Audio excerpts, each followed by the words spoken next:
안녕하세요. 책 읽기 좋은 날입니다. 오늘 소개할 책은 행복한 나이듦의 지혜, 곱게 늙기입니다. 지은이는 송차선, 발행은 샘터입니다. 사람은 누구나 나이를 먹으면 늙고 죽게 됩니다. 자연의 섭리에 인간은 미약한 존재일 뿐인데요.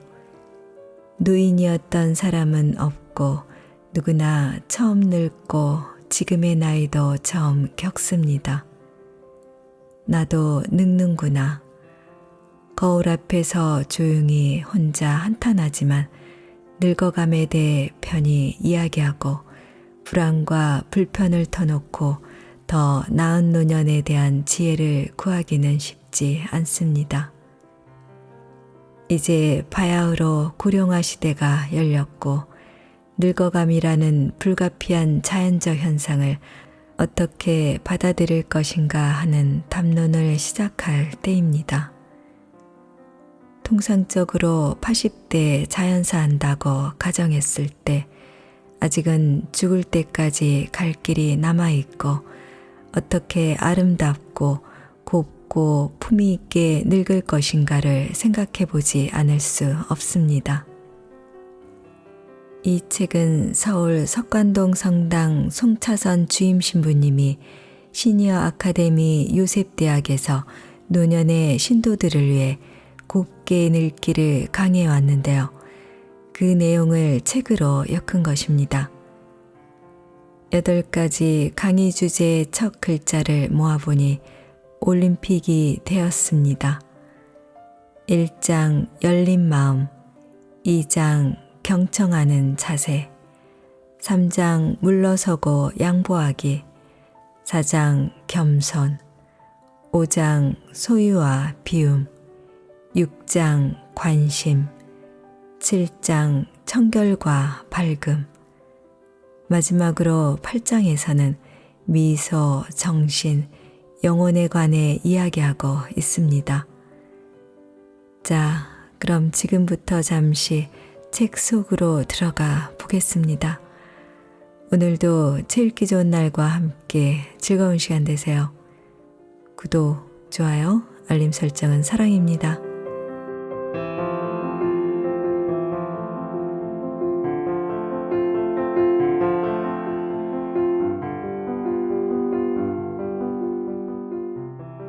받아들임.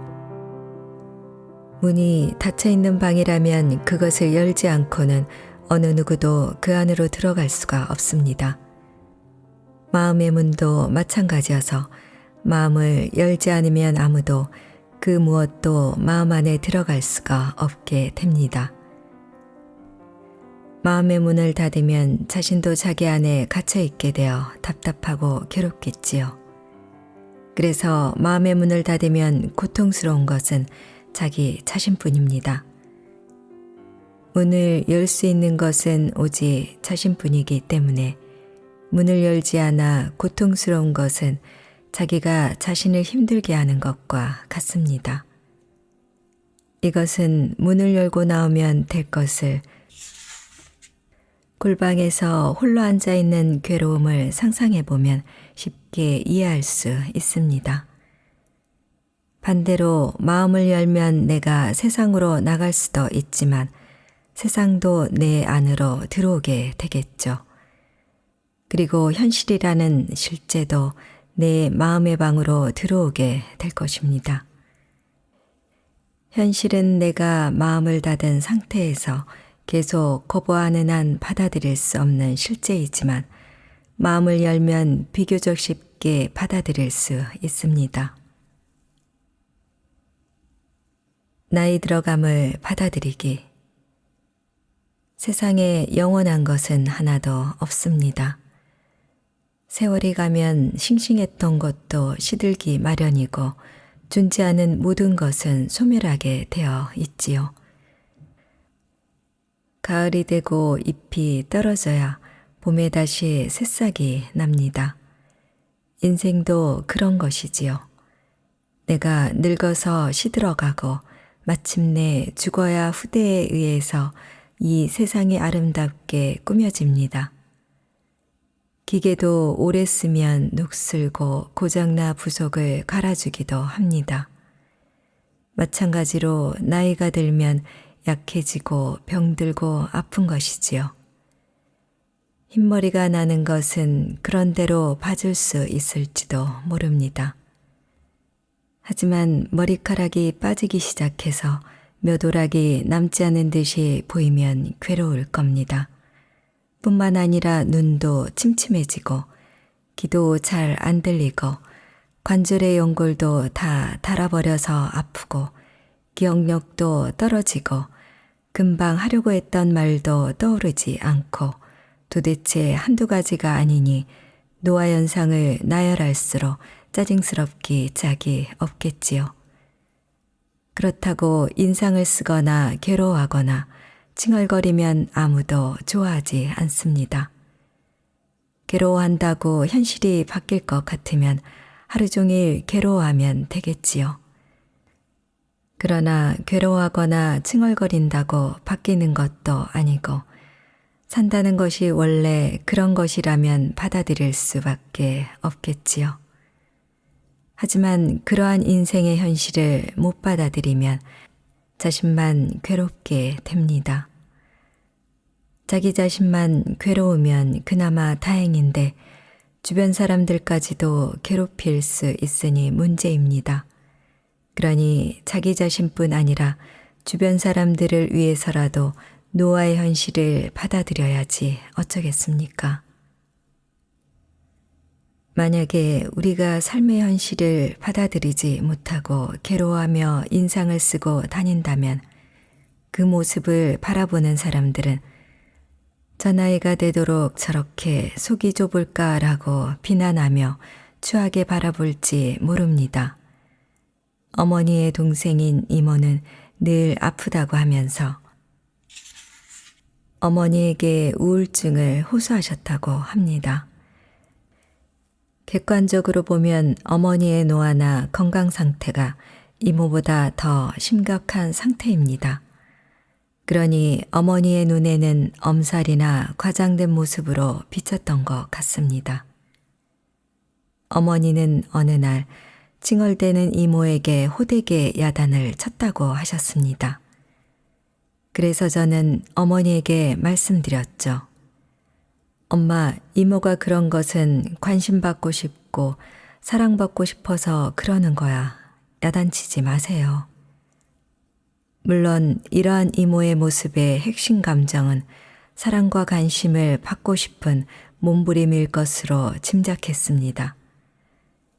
노년에도 어린애처럼 투정을 부리는 것은 어쩌면 사랑받고 싶다는 것의 다른 표현일 수 있습니다.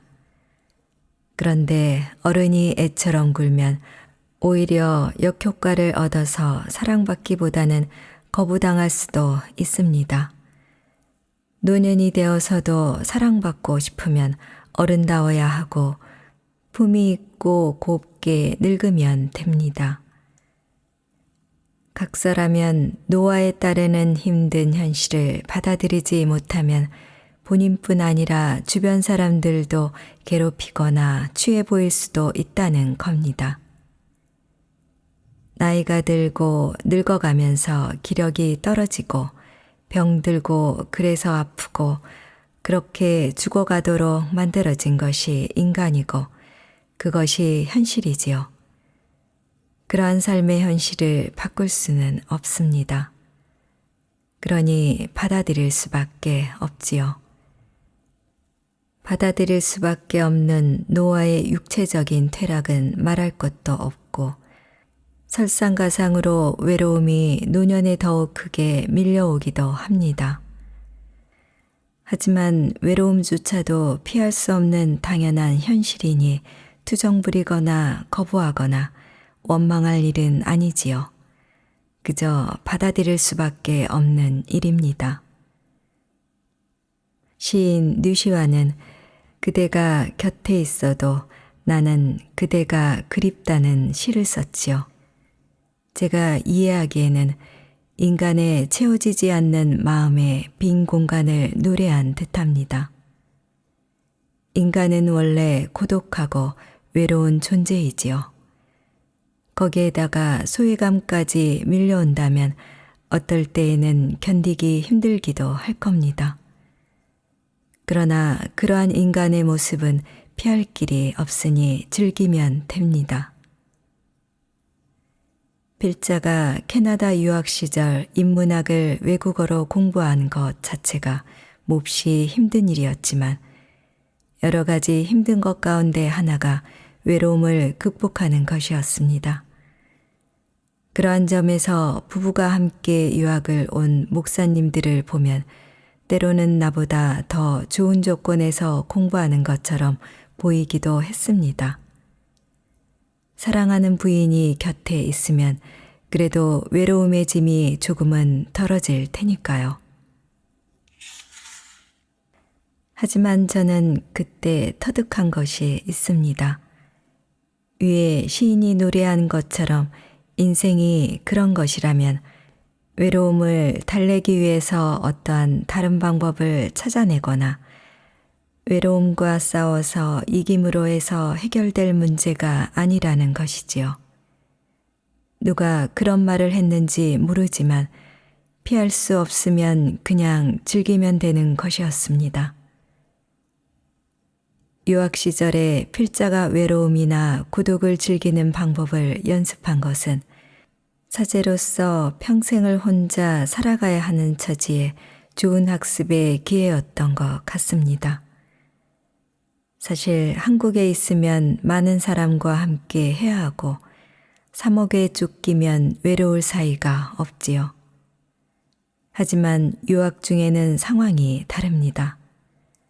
사방이 외국말이고 혼자서 수업 듣고 혼자 공부하며 우리말을 할 기회를 갖지 않으려고 한국 사람을 피하다 보면 외로움이 쉽게 다가옵니다. 그래도 혼자 밥 먹고 혼자 커피숍에 앉아서 차를 마시고 혼자 여행 다니고 하면서 이렇게 외로운 것이 인생이야 라고 혼자 중얼거리며 외로움을 즐겼습니다. 외로움은 피할 수 없는 것이어서 즐겼던 겁니다. 외로움을 즐긴다는 것은 외로움 자체를 받아들인다는 뜻이지요. 이렇게 받아들이면 될 것을 받아들이지 못할 때 우리는 삶을 힘겨워합니다. 현실을 받아들이지 못하는 모습은 추하게 보일 수도 있습니다. 외로움을 이기려고 동호회에도 들어보고 걷는 것이 허락되면 여러 사람이 어울려서 등산이나 자전거도 타보고 옛 친구를 만나보고 해도 집에 홀로 돌아와 그 허전함을 달랠 길이 없어서 술 한잔 기울이며 외롭다고 한탄하는 사람이 있다면 저는 이렇게 말해주고 싶습니다. 인생이 원래 그런 거야. 외로운 거야. 자신의 현재 모습을 받아들이지 못하는 사람들을 많이 봅니다. 예를 들면 나이가 들면서 남성들보다는 여성들이 사진 찍는 것을 싫어한다는 것을 알았습니다. 젊다는 것이 예쁜 것인데 이미 얼굴에서 풋풋한 젊음이 사라지고 더러는 예전보다 얼굴이 많이 커졌으며 배도 나오고 주름도 있는 자신의 모습을 받아들이기 힘든 것이겠지요. 그럴 수 있다고 봅니다.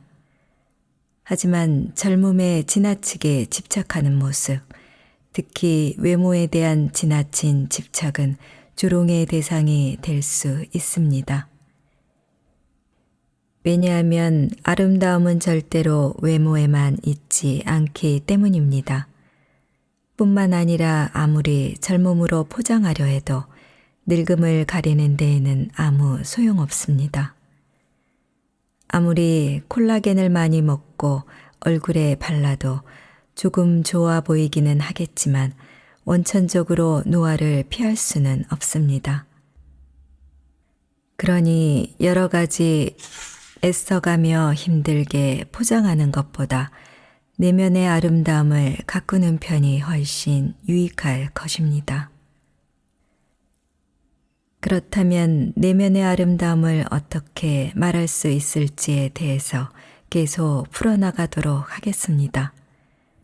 그러나 여기서 짚고 넘어가고 싶은 중요한 것 중 하나는 나이가 들어감을 받아들이는 것이 받아들이지 못해서 몸부림치는 것보다 훨씬 더 아름답다는 것입니다.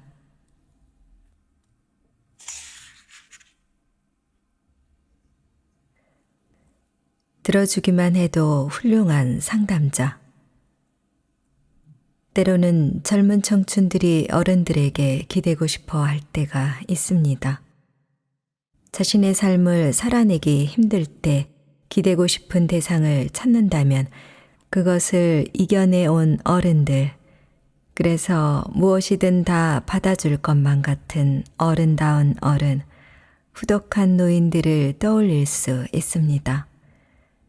그러니 그저 이야기를 들어주기만 하면 되는데 어른들로부터 훈계만 듣게 된다면 위로는커녕 오히려 반감을 살 수 있습니다. 노인들의 일반적인 특징 중에 하나는 가르치려 든다는 것입니다. 노인들이 젊은이들보다 인생을 많이 살아온 것은 틀림없고, 그러니 경험도 많고 아는 것도 많을 것이니 젊은이들은 노인의 이야기를 들어야 한다는 것이지요. 그래서 열심히 들어주기보다는 훈계하고 가르치려는 노인들이 많습니다. 그러나 훈계하고 가르치는 것은 도움이 안 될 때가 훨씬 더 많습니다. 그것은 노인뿐만 아니라 누구라도 그렇습니다. 저 역시도 사제로서 가르치는 것에 익숙하다 보니 누구를 만나도 가르치려는 태도를 보일 수 있음을 늘 경계합니다. 필자의 막내 여동생은 20대 초반에 유학을 보내달라고 아버지께 떼를 썼습니다.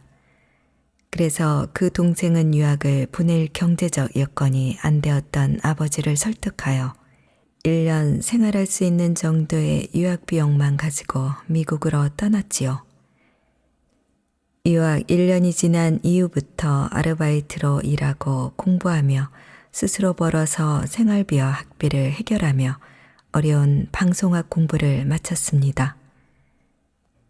유학을 경험한 필자도 눈물 젖은 빵을 먹어보지 않은 사람은 유학을 논하지 말라는 당시 유행어의 의미를 알고 있었기에 여동생의 고생을 모를 리가 없었지요. 그런데 어느 날 여동생은 저에게 전화를 해서 장시간 푸념과 힘든 일들을 늘어놓았습니다. 그때 저는 동생에게 도움을 준답시고 조언을 했습니다.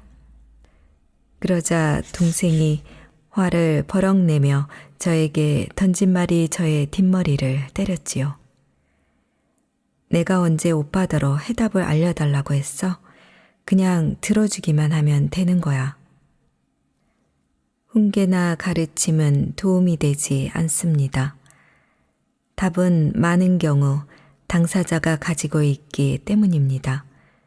그래서 가장 훌륭한 상담자는 내담자의 문제에 답을 찾아주는 것이 아니라 잘 들어주는 사람이라고 합니다. 사실 잘 들어주기만 해도 내담자의 문제는 이미 반 이상 해결된 것이니까요. 그래서 상담자는 내담자에게 지혜로운 질문을 통해서 내담자가 말을 많이 하도록 유도하고 자신이 이끌어낸 말이나 표현을 통해서 스스로 해답을 찾도록 유도합니다. 때로는 답을 알고 있어도 그것을 내담자에게 직접 말하는 것이 아니라 스스로 알아나가도록 합니다.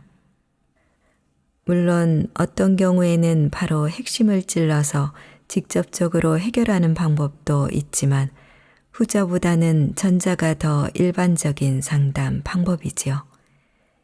이와 같이 들어주는 것만으로도 상담자가 될 수 있는 것이라면 누구라도 상담자가 될 수 있습니다.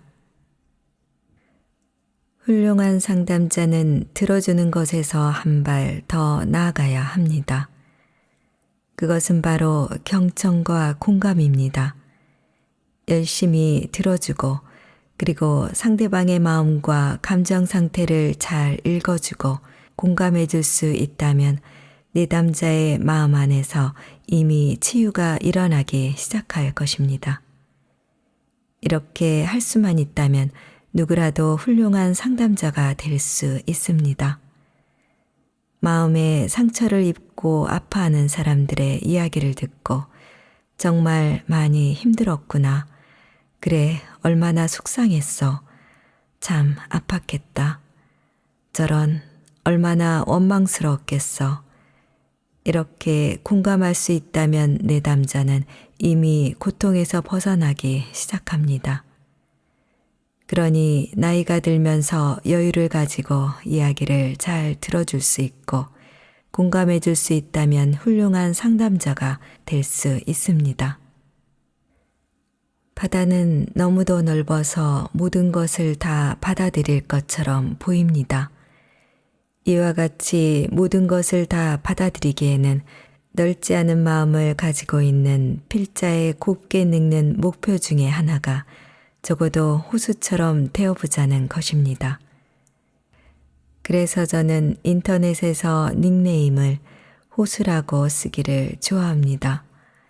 비록 바다처럼 모든 것을 다 받아들이지 못한다고 해도 제가 좋아하는 캐나다 토론토 인근 베리에 있는 아름다운 심코 호수 정도는 되고 싶습니다. 호수가 바다에 비교할 수 있는 정도는 못 되지만 그래도 많은 것을 받아들입니다. 이렇듯 잘 들어주는 것도 호수처럼 넉넉한 마음을 갖는 것입니다.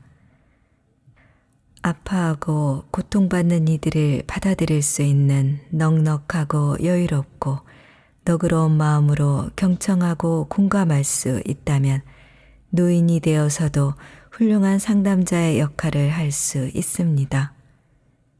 저도 이렇게 곱게 늙고 싶습니다.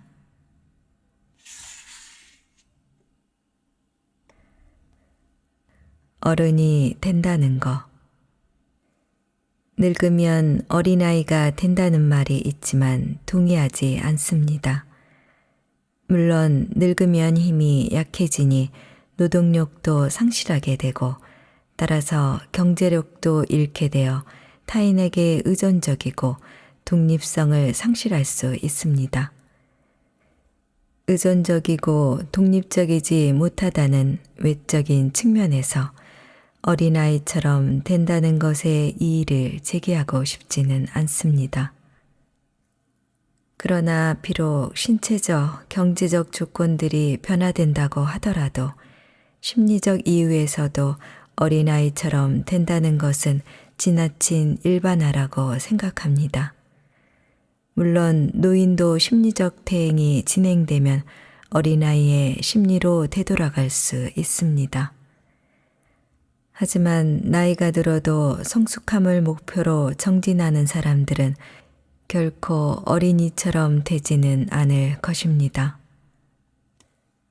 어린이처럼 된다는 것은 긍정적인 측면과 부정적인 측면이 있습니다.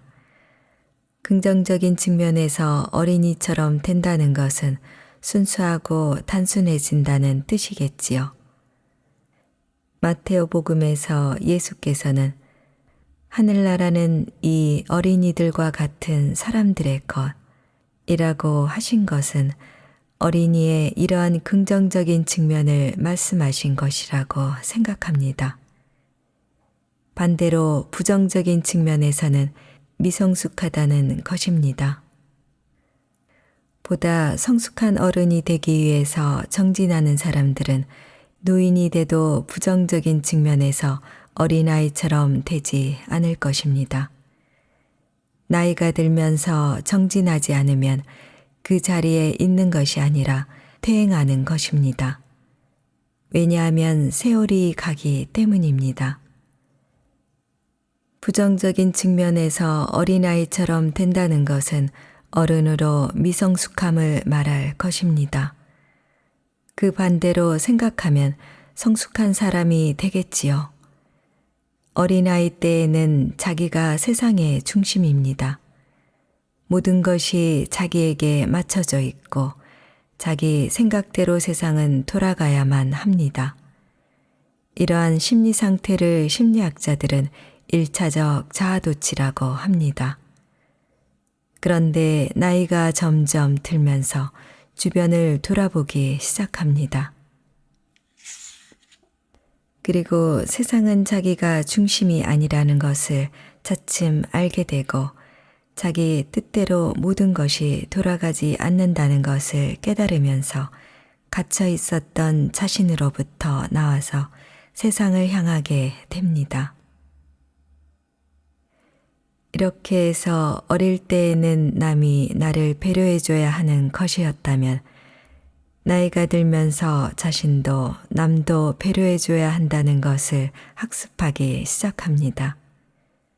하지만 남을 배려한다는 것은 때로는 자기를 포기해야 하고 에너지 소모도 심하게 일어납니다. 때로는 피곤하고 귀찮은 일이기도 합니다. 그래도 젊을 때에는 비록 피곤하고 귀찮은 일이라고 하더라도 남을 배려하는 작업을 기꺼이 하겠지만 나이가 들수록 그런 일들은 귀찮아지기 시작합니다. 노인이 되면 귀찮은 일, 약간의 긴장이 있는 일은 하지 않으려고 합니다. 따라서 자신의 주변을 돌아보는 일에 게을러지고 남에 대한 배려도 느슨해지기 쉽습니다. 그러한 상태에서 심리적 퇴행이 진행되면 다시 자기 중심으로 세상을 보기 시작합니다. 심리학자들은 이러한 상태를 2차적 자아도취라고 합니다. 미성숙해지는 것이지요. 마테오 복음에서 예수님께서는 그 시대의 사람들을 우리가 피리를 불어주어도 너희는 춤추지 않고 우리가 곡을 하여도 너희는 가슴을 치지 않았다 라고 말하는 아이에 비유하시면 질책하십니다. 어린아이의 심리 상태는 자기가 중심이기 때문에 자기가 피리를 불 때에는 다른 사람들도 그 피리 소리를 듣고 춤을 춰야 하고 자기가 곡을 할 때에는 자기 기분에 맞춰서 함께 가슴을 쳐야 하는 것이 마땅하다고 생각합니다. 이러한 자기중심적인 태도는 어린아이의 심리 상태로 보아서 지극히 정상입니다. 그런데 마테오 복음에서 예수님의 질타 대상은 어린이가 아니라 성인들이라는 것이지요. 성인들이 마치 아이와 같이 세상 사람들이 자기의 기분에 맞춰줘야 한다고 생각한다면 그러한 심리 상태를 2차적 자아도취라고 합니다. 내가 피리를 분다고 왜 다른 사람들이 내 기분에 맞춰서 꼭 춤을 춰야 하나요? 세상은 자신을 중심으로 돌아가지 않습니다. 성숙함이란 부정적 의미의 어린이처럼 된다는 것과 완전히 내용이 다릅니다. 자기가 중심인지 아니면 남을 배려할 줄 아는지의 차이가 성숙의 척도가 됩니다. 어른이 된다는 것은 성숙해진다는 것이고 퇴행이 아니라 정진할 때 어른다워집니다. 성숙에 대해서는 인문학자들의 많은 주장이 있지만 성숙의 또 다른 척도는 자아의 확장입니다. 아동기까지만 하더라도 자기 중심으로 생각하고 행동하지만 차츰 이웃을 돌아보며 자신을 넓혀나갑니다. 그래서 가족에서 친구에게로, 친구에서 자신이 속한 사회로, 그 사회에서 세계로 자신을 확장시킵니다. 그런 만큼 나와 아무 상관없는 지구 반대쪽에서 고통받는 사람들이 나의 고통이 되고 그들을 위해서 자신을 내줄 수 있다면 그것도 성숙한 사람이지요. 자아의 확장은 이기에서 이타로 옮겨가는 과정입니다. 그런데 아직도 이기에 머물러 있고 자기 중심으로 생각하고 행동한다면 미성숙한 사람이라고 할 수 있습니다. 어린아이들이 자기중심적 삶의 태도를 갖는 것은 아직 어리다는 이유로 받아들일 수 있으나 노인이 되어도 자기중심으로 살아간다면 비난을 받기 딱 좋습니다. 자기중심적 태도 중 하나는 무례함일 것입니다. 노인이 되어서 무엇이든 함부로 하는 경우를 자주 봅니다. 길을 건널 때에도 차가 오든지 말든지 신호등의 색이 변하든지 말든지 살 만큼 살았으니 나를 치든지 말든지 아랑곳하지 않고 느릿느릿 걷는 경우도 봅니다. 옆에 사람이 있든 없든 길 가면서 한쪽 콧구멍을 막고 다른 콧구멍으로 코를 팽하고 풀거나 좁은 길을 갈 때 맞은편에서 사람이 와도 비켜설 마음은 조금도 없습니다. 옆에서 시끄러워하거나 말거나 라디오를 크게 틀어놓거나 소리를 고래고래 지릅니다. 지나친 성적 농담을 부끄러움도 없이 아무렇게나 합니다. 이렇게 함부로 하는 노인들 때문에 젊은이들은 짜증스럽기조차 합니다. 무례함은 타인에 대한 배려 없이 자기중심적 태도를 보이는 것입니다. 하지만 무례함의 반대는 예의지요. 예의는 함께 살아가면서 지켜야 할 타인에 대한 배려입니다. 그래서 나이가 들수록 타인에 대한 배려가 깊어진다면 자연스럽게 예의를 갖춘 품이 있는 사람이 됩니다. 그것이 성숙이지요. 노인들에게 기대하는 것은 성숙하고 원숙한 아름다움을 드러내는 것입니다. 그렇다면 자기 중심으로부터 나와야 합니다. 그래야 어른다운 어른이 됩니다. 성숙한 사람은 자기 주변에서 일어나는 일들을 귀찮게 여기거나 무관심하거나 무시하지 않습니다. 하지만 늙으면 자기 신변의 일들이나 세상 돌아가는 일에 초연해질 수 있습니다. 그럼에도 불구하고 세상 돌아가는 것을 알고 관심을 가져야 합니다. 그리고 앞에서 언급한 대로 초월과 개입 사이의 균형을 유지할 수 있어야 합니다. 하지만 초연함이 아니라 세상 일에 무지 혹은 무관심하거나 주위에 가난하고 고통받고 있는 사람들을 외면한다면 자기중심적이라는 비난을 피할 수 없을 뿐 아니라 미움을 받기에도 딱 좋을 겁니다. 초월과 개입 사이에는 균형을 잡는 것도 겸손이 기초가 되어야 합니다. 겸손이 노인에게만 해당되는 덕은 아니지만 노인의 모든 품위는 겸손에서 나옵니다. 그렇게 늙으면 늙어도 곱게 보입니다.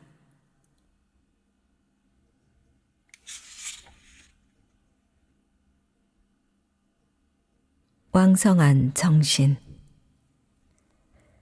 세비야의 대주교 이시도로는 노년이 좋은 이유와 나쁜 이유를 설명하면서 노년이 좋은 이유는 쾌락의 한계를 정하고 욕망의 힘을 분쇄하며 지혜를 증대시키고 현명한 조언을 허락한다.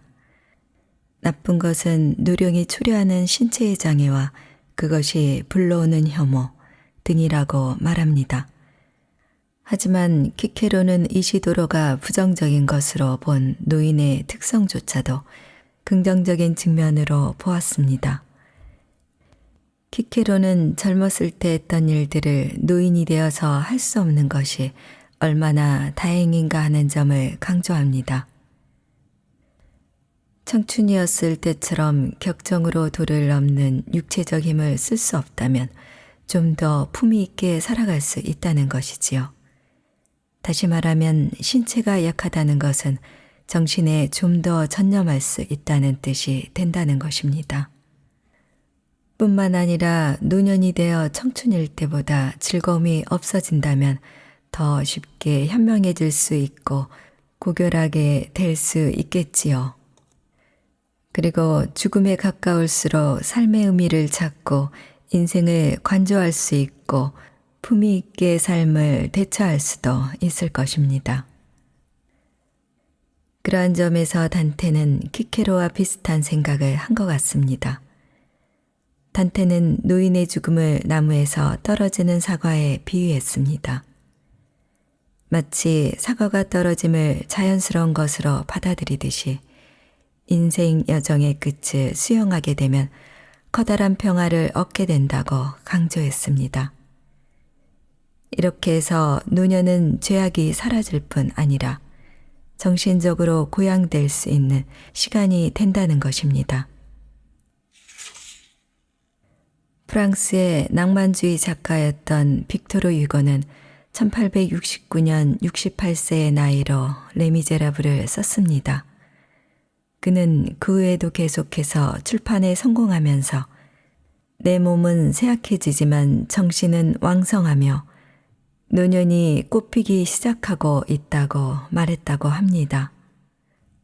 고목나무에 꽃핀다는 우리나라 속담도 있듯이 과연 노년의 꽃을 피운다는 것이 가능한 일일까요? 하지만 저는 노년을 꽃에 비유하기보다 단풍의 비유를 드는 것이 더 적합할지 모르겠다는 생각이 들었습니다. 꽃은 필 때는 아름답지만 질 때가 되면 지저분해지기 마련입니다. 그리고 지저분해진 후 땅에 떨어진 꽃잎을 줍는 사람은 별로 없을지 모르지만 단풍은 다릅니다. 어려서부터 여성성이 조금 있었던 저는 초등학생, 중학생, 심지어는 고등학생 때만 하더라도 꽃잎을 따서 책갈피에 눌러놓고 말린 다음에 친구에게 편지를 쓸 때 하나씩 끼워 보내곤 했습니다. 하지만 그렇게 꽃잎을 딸 때에는 아직 시들어 떨어지기 전에 싱싱한 꽃잎이었죠. 늙어서 추하게 된 시든 꽃잎이 아니었답니다. 그런데 단풍이나 은행잎은 나무에 붙어 있으면서 색이 변했을 때도 아름답지만 노란 은행잎처럼 늙어서 떨어진 잎도 아름다운 것이 많이 있지요.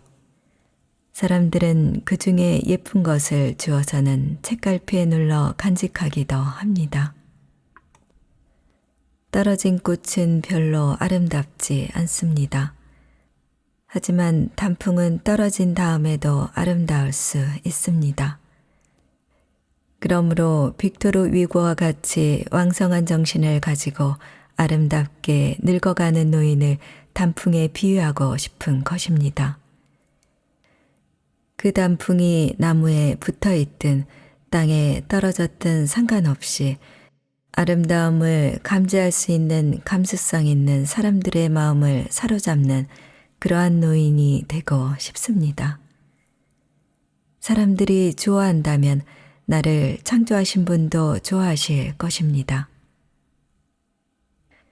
지금까지는 일반인들도 공감할 수 있는 소재들을 중심으로 이야기를 해왔지만 지금부터는 신앙인들이 공감할 수 있는 소재들로 팁을 드릴까 합니다. 사실 가장 아름답고 고운 얼굴을 가지려면 영적으로 맑아야 합니다. 따라서 가장 곱게 늙은 노인이 되고 싶다면 가장 영성적인 사람이 되면 된다는 확신이 있습니다. 요즘은 영성이라는 개념이 신학적으로 사용되지 않고 인문학적 개념으로도 많이 사용됩니다. 여기서 영성의 개념을 논할 필요는 없겠지만 혹시 독자가 카톨릭 신앙인이라면 카톨릭 안에서의 관영적 개념으로 이해해도 되겠습니다. 영성생활은 수도자나 성직자만 할 수 있는 것은 아닙니다. 영성생활을 하는 신자들을 보면 영적으로 맑아서 아름다워 보입니다. 곱게 늙는 방법 중 하나는 영혼을 맑게 하는 것입니다.